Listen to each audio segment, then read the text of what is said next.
Hi there, it's Dr. JOYLYN Sparkles and welcome to your Power Hour. This is your time to put what's on your mind on my mind. Oh my. And we'll put our heads and hearts together and we'll come up with a way to go from stuck to happy as fuck in a short amount of time as possible, regardless of what the camera angle is, okay?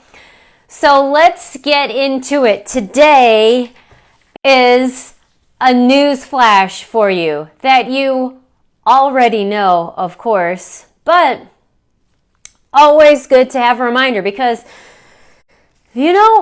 sometimes you just got to hear stuff more than once, and sometimes it just helps to hear it from outside of yourself to just sort of reinforce. But things have already changed. That's why I put Kermit up there with a news flash. There is so much going on. And if you're in this group, you are likely a very sensitive to energies. And so you can sense what's going on. And you can use a lot of different methods or modalities to explain it, be it the planetary movement, solar flares. The Schumann resonances are changing, meaning the Earth's heart rate is changing. There is so much energy moving right now. We just had a full moon, last week-ish? Week and a half? I don't know. 11/11 Friday was a portal day that we're going into portal season. 11/11, 12/12, 1/11. We're going into Thanksgiving, Christmas, New Year's. All this energy. Oh, winter solstice, that's my favorite. There is so much moving and changing right now. Now, what we tend to do, though, is one of two things, is we personalize it, and we think that it's somehow up to us to change. Now, both of those have grains of truth in them because it is a personal process. We are affected, and if we're going to change, we have to change ourselves. If we want our life to change, we have to change ourselves. But the process of change is not entirely up to us, as far as we are part of the collective and we're in this wave of energy. And so that some of you, if you're feeling off, if you're getting extra emotional, if there's some sort of intensity, if you're witnessing and observing some old habits come up, maybe that you thought you'd already dealt with and are gone, or maybe they're just coming up like totally in your face, something that you've been wanting to work on for a while, but now it's just like unavoidable. It's because this shift has already started. Change has already taken place. It's not final, but we're already in flux, in flow, in progress. So it's unavoidable.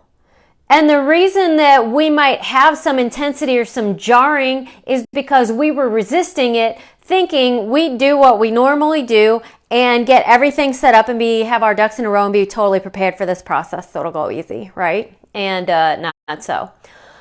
Also because it's already happened and we're part of the collective and the earth herself is awakening, up-leveling, elevating.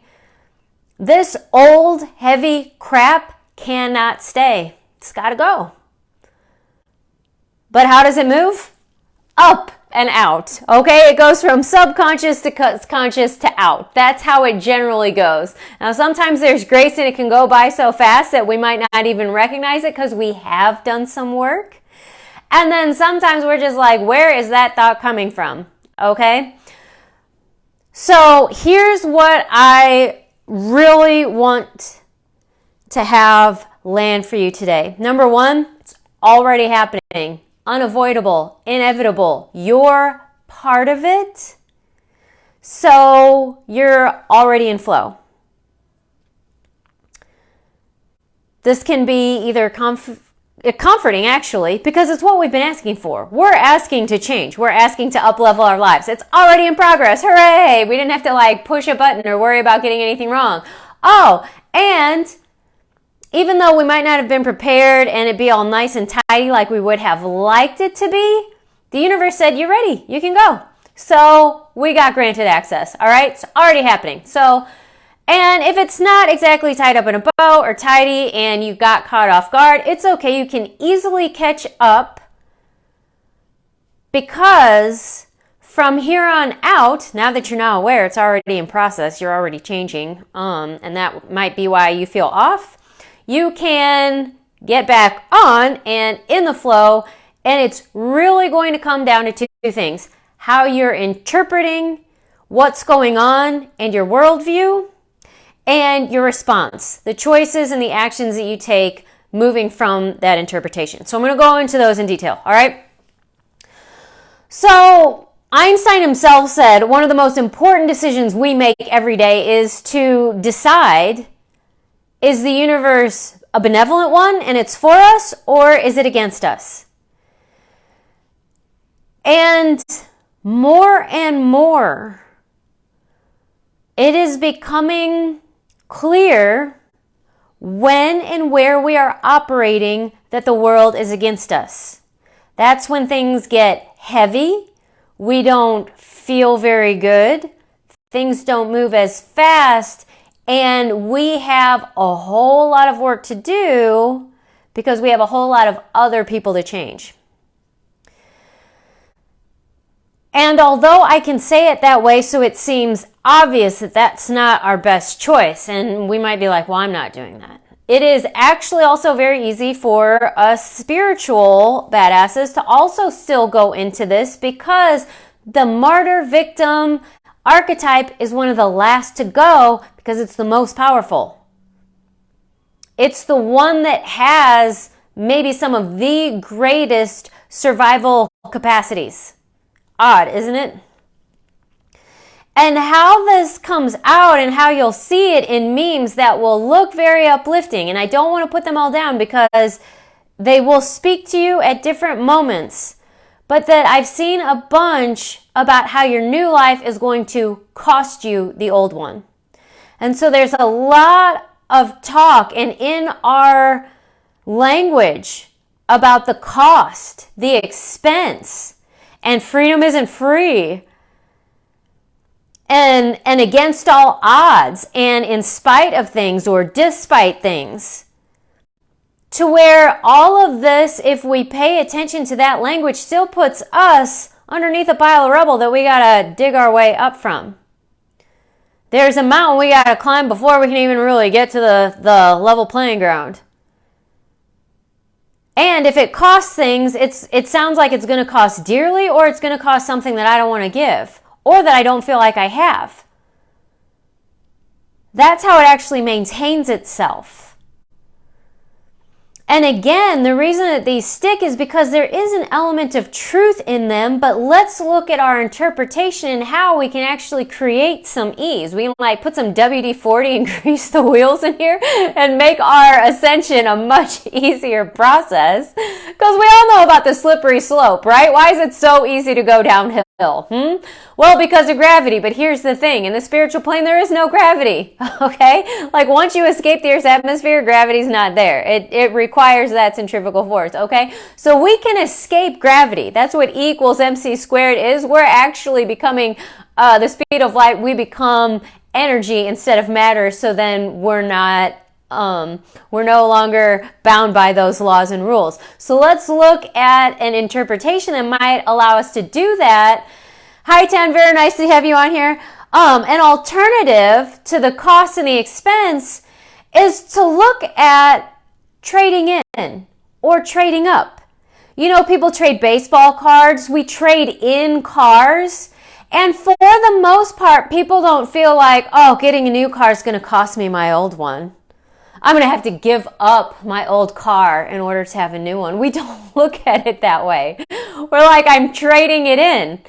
I love the possibility of this new one with all its new features and the nice new car smell, and that it's not making creaky, squeaky noises. And when I step on the gas pedal, it reliably goes. Like, that's the future I'm having. So I'm going to trade in this one that works sometimes, but it kind of stops and starts. And let's just face it, it's not as stylish as I'd like it. So yes, physics, all about, don't you know that the physical and energetic are one? So yeah, so we're talking about trading up, that we're trading in this past version of ourselves in order to have a new one.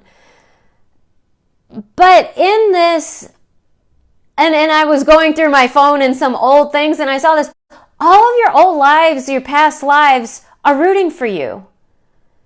This past version of you is actually happy to be part of the currency that allows you to up-level, because you couldn't have done it without that. That past version of you is super, super valuable.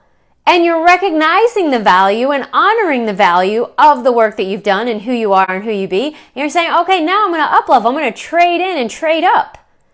This is an investment. Now I'm going to make good on the investments that I've made. But I am going to have to surrender some of these old patterns, old beliefs, in order to have this new reality and new way of being. And then also, like, you'll see, especially when Veterans Day comes around, people talk about freedom isn't free. No, freedom is freeing. It liberates to create more. That's what freedom really is.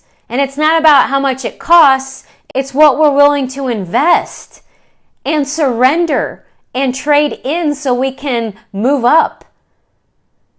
I find this to be a much more helpful interpretation because it's more about surrendering, releasing, and honoring rather than giving something up and sacrificing. Because in this survival brain, our human brain is wired for survival. It doesn't want to give things up. That's even why it's hard to lose weight. We don't like to lose anything. And actually, in our universe, which is built on abundance and not scarcity, loss is actually a lie. So we can't actually lose anything. Sacrifice doesn't even make sense.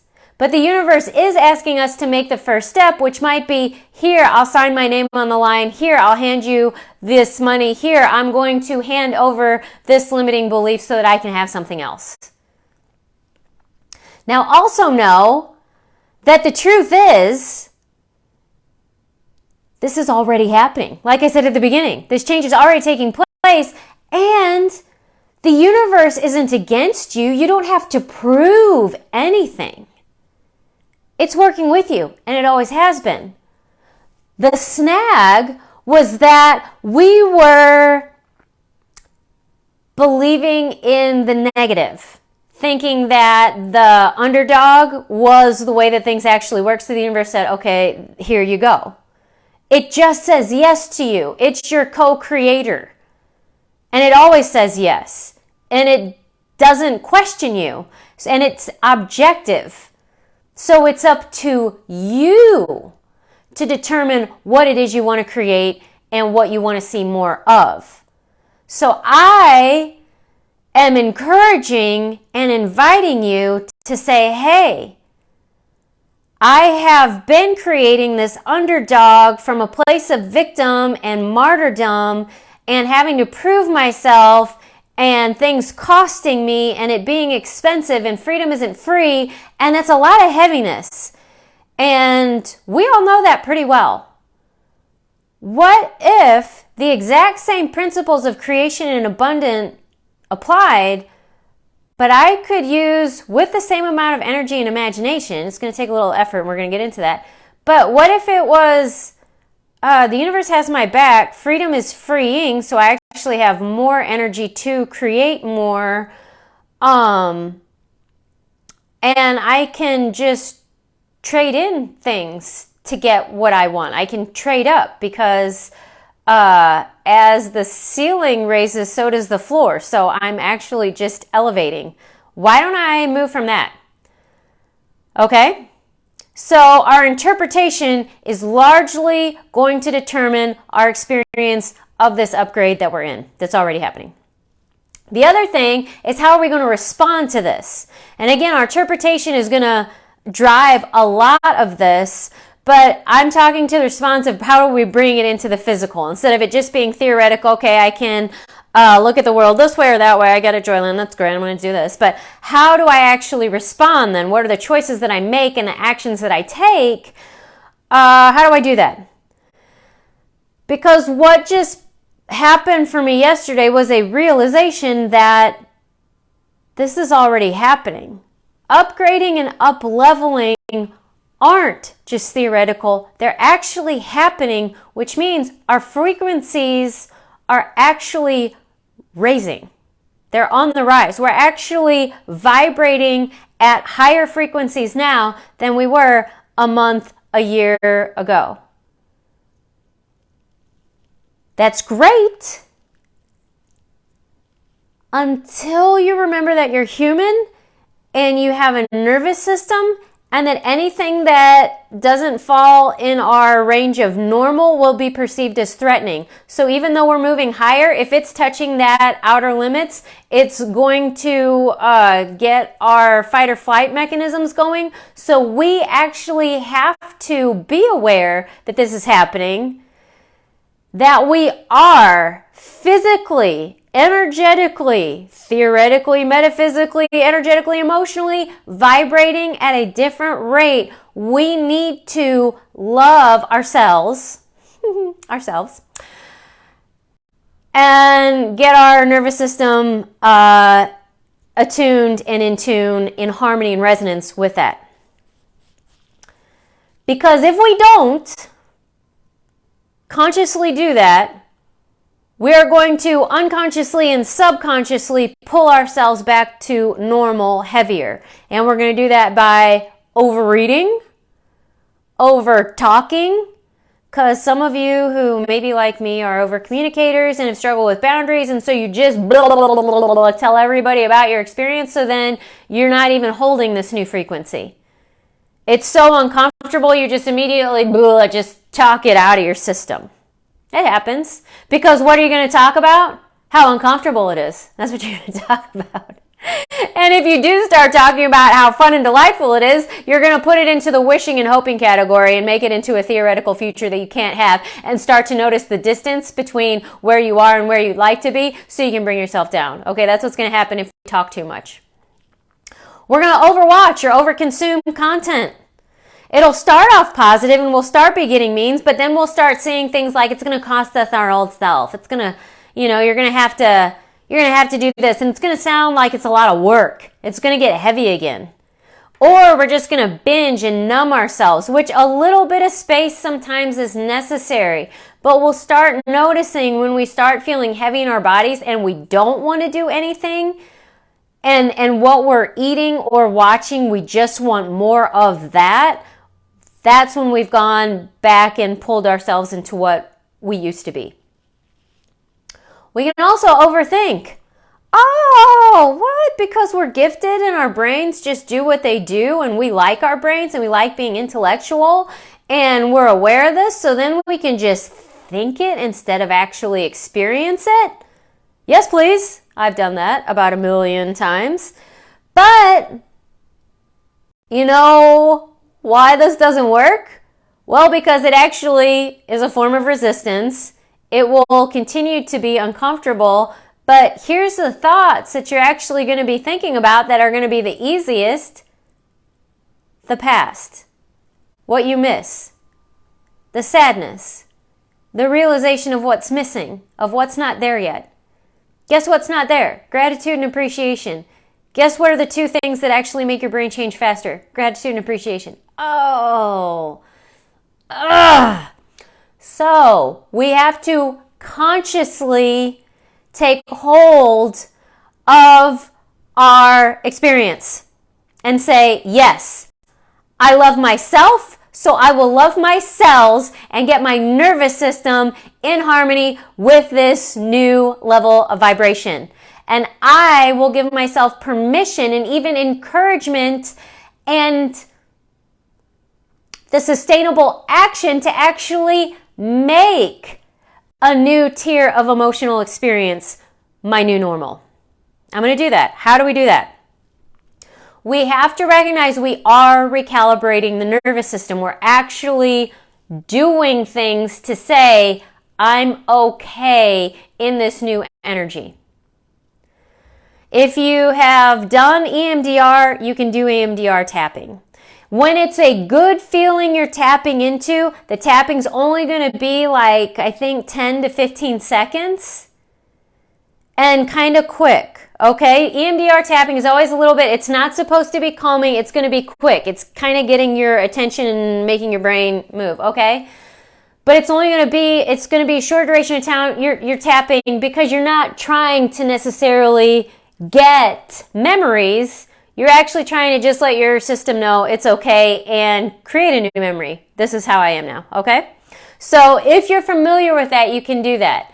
If you're at a place or you have a clinical therapist at your availability and disposal, then have them help you out with it. That's awesome. It's good stuff. If you don't, EFT tapping does a lot of the same things.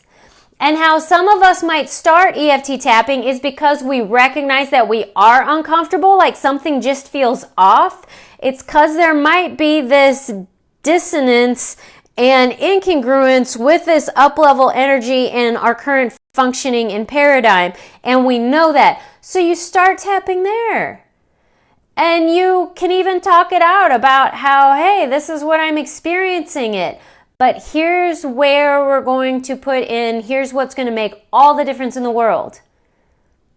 Instead of amping yourself up about that and getting reactive about that that's what you're experiencing, you actually use your tapping experience to just allow yourself to have the experience because there's nothing wrong with it. But then you can insert into it what I'm going to tell you right now. And maybe this is me being aware of a new reality trying to come in, and then start tapping that. And let your nervous system recalibrate, and maybe something else is possible that I'm not even aware of. Maybe this is actually the up-leveling I've been asking for. Maybe this is actually the beginning of things starting to go my way, and start tapping that. Okay? Do move. Emotions, feelings are sensations that are letting you know you are picking information up from the five senses. They will mix and often get an added chemical component that gets a little thought mixed in there with it, and it becomes an emotion that is geared to get you into motion so you can metabolize it. It's trying to get you to take appropriate action, okay? To dissipate it, to get back into harmony with yourself. This can be walking, dancing, but if we are working on up-leveling and releasing, it's going to be liberating movements. Again, try, we always used to make fun of it when I was little because I didn't even know what it was, but like interpretive dance. The story that you're playing out about just give it a dance. Make it a play. To where you start wrapped up in a tight little ball, or you're crunchy and walking around like a growly bear that just is about ready to go into or come out of hibernation, and then you're a fully expressed flower and rising up to the sun, and whatever it is, but give this story some flow with your body. Humming and singing. Notice what kind of songs you're drawn to. If they're helping you move things, as long as it's helping things move and not calling things in to stick and land, you will know the difference. Once you notice that you're actually calling things in to stick and land and put you back into what you know, you will have to switch tracks. Your phone's not going to know how to do that for you. This is a free will universe, so not even your angel's going to tap that button. You got to do it. You got to say, I'm having something else. Put on a song that actually makes you want to dance or smile. Now, this isn't to say that having heavy feelings are bad, because how a lot of us are going to be becoming aware of this experience, it's a little bit crunchy. I feel off. I don't feel like myself. I don't know who I am. I feel a little bit, is it numb? Is it empty? I don't know. What do I want to do today? I don't know. What do I want to eat? I don't know. Music, movement, tapping, sometimes even napping, because you might just need a reset and you might need a little extra rest to integrate these up levels. Okay. Is technology not a good metaphor here? All you have to do is turn things off and turn them on again and they work, okay? Sometimes that's true for us too. And if we're trying to keep all our old things in place and burning the candle at both ends, going to sleep might not be enough. We might need a little extra rest, okay? Just notice. Also, right, journaling is good, especially when things are trying to come up. Remember that journaling is a way to become aware of what you have been telling yourself. But if you're going to move with this up level, you can also start journaling to your future self and from your future self. You can start writing about your future. You can get excited about it now. It's actually already here. It's already on its way. We don't have to, like, I'm from the Midwest. Well, it's just, seeing is believing. But in the Midwest, in Missouri, it's the show me state. You gotta show me. Show me, you know, that's the pinnacle of intelligence, all right? I will not believe it until I see it. When really, come on. Who are the geniuses that made their stamp on history? The people who saw stuff and made movements when other people couldn't see it. Okay, Noah built an ark. I'm sure he took a lot of flack for that. There was no water when he's building a giant boat, okay? Whoever was talking about the internet, and it's, you know, I'm going to give Hedy Lamarr a lot of credit because I think she's badass. But people who could theoretically understand numbers, symbols, frequencies, wavelengths, when other people have no idea because they can't see it, they can't touch it. So how can we harness it? But people who actually allowed themselves this level of imagination and did it anyway, they're the ones who gifted our reality with something new. Gift you with something new. Even though you might not be able to see it, the change is coming inside. And the earth herself, the energies of the universe, the sun, the planets, everything's actually moving in order for us to elevate. Let's go with it. You know, a rising tide lifts all boats. You're on the rising tide. So instead of fighting it or trying to give yourself an anchor so that you can stay at the same level that you've always been, boo! You came here and incarnated at this time for this fun. It can be more fun if we don't resist it. Some of our resistance might have been because we got thrown off guard. Now we know how to get back in harmony with the whole thing and just start going with the flow. One last point. Actually, there's three. There's 3 stars that I have at the end of my outline. Number 1, letting go is part of this process. And I know I've struggled with it. I have lots of clients that say, how do you just let go? At the end of the day, it's just you let go. But how do you do it? You practice it. It is practice just like everything else. Every time you notice you're clenching onto a thought, you're clenching onto emotion, you just kind of drop it. Now you can use any metaphor. Having a visualization will help. And there's 2 that help me the most is I have a friend who just says, drop the rope. You know, like you talk about cutting cords all the time and I do that, but actually it's just me dropping the rope has been so much more effective for me. I've also, when it came to karma, I just actually saw myself getting off the merry-go-round or the what's the wheel with the horses? I think that's a carousel. I just got off the horse and just got off. Like it wasn't even moving that fast. So it wasn't like dangerous. I was just like, oh, is that easy? I just don't have to do this anymore. Yeah, I've been, you know, let me go on a faster, more fun ride. Okay. And surfing's also helped because there's a time when you really try to go for a wave and depending on what the tide is and how much water is pushing, like it's just not cresting and the timing's not right. You can actually just drop back down. You don't have to expend more energy to try to catch it. You actually just fall back and wait for the next one to come. And your timing will be a little bit better. The next set will come, whatever. But it is like, it's almost just a gentle falling back. You don't have to waste any more energy to try to create something that wasn't really going to go. So use whatever metaphor works for you to practice letting go. And know that this is nervous system recalibration. This is trauma healing. This is childhood reprogramming.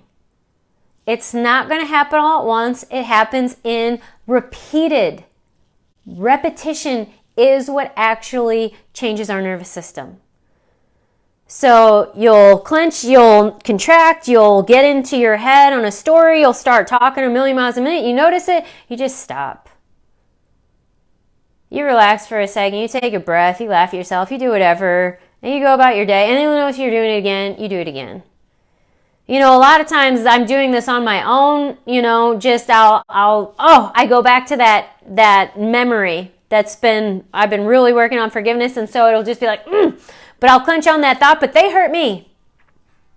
And I apologize, but when are they going to do that? And that's a thought that immediately can put me back into a negative place. I just have to notice that that's what my mind wants to do, because that's what my ego says needs for me to survive, because that's what the identity needs to survive. But if the ego dies, I don't die. I actually get more of me. Do you see how that freedom is freeing? If I surrender that bit of identity, I actually get more of myself. It's not costing me anything. The only reason it's painful is because I have a real belief that it's going to hurt. It's not. I just have to practice letting it go. I just have to practice what's reality like without this? I let it go. I experience it. I will immediately notice a relaxation response. Oh, it's kind of nice. And then I pick it up again, because that's what I do, okay? And you just keep doing that. That's recalibrating the nervous system, okay? Having an intention of, I'm going to have more of me, I'm going to have more liberation, that will also help strengthen your will to do that and keep going with the repetition, because it's going to take a lot. Also, give yourself permission to be different. That sounds so simple, but a lot of us want to know who we are. As if that's even possible. We're infinite. And what if we came and incarnated to know who we are? There's some discovery there, but to create who we are. Meaning we couldn't possibly know it because we haven't created it yet. So give yourself permission to be different, to have something different, to change your mind. Okay? And this is for a whole new power hour, but rejoicing opens the way for release. When we talk about gratitude, it's having gratitude because it's already here. It's just waiting for you to say, thank you. Oh my goodness, it feels so good to have it. You call that into your body. That is what creates the resonance, the congruence that allows it to actually physically actualize into your reality. Okay? We'll have a whole power hour on that, because that's actually very huge. But rejoicing, being happy that it's already here, is what actually changes your frequency so that it matches that thing. So then, like magnets, they attract, and then all of a sudden, there it is in your life. You can see it, feel it, touch it, trust it. Okay? But you have to make the first move. You're the captain, you're the leader. The universe will follow your direction.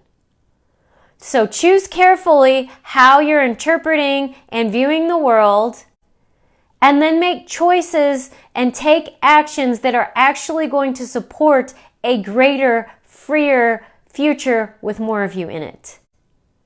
If you want some more detail on this, there's a whole library of power hours that touch on different points of these, but also the Happiness Clinic programs is how we talk about how to create a new identity, how to take congruent actions, different other tools. I named 3 of them, but other tools that you can use to recalibrate your nervous system so that this process is faster and easier on your physical body, your life, and your relationships. I would love to be a part of this journey because I love talking about this and I love witnessing people's transformation. So schedule a call for clarity. We'll talk. And remember that Love Yourselves is starting It's actually geared to get this body involved to where you're enjoying embodiment and using embodiment as a way to evolve faster, easier. And that official start's going to be in January, but early bird means you're going to start before Christmas so you can actually get a taste of this material. All that's coming together, but let's talk.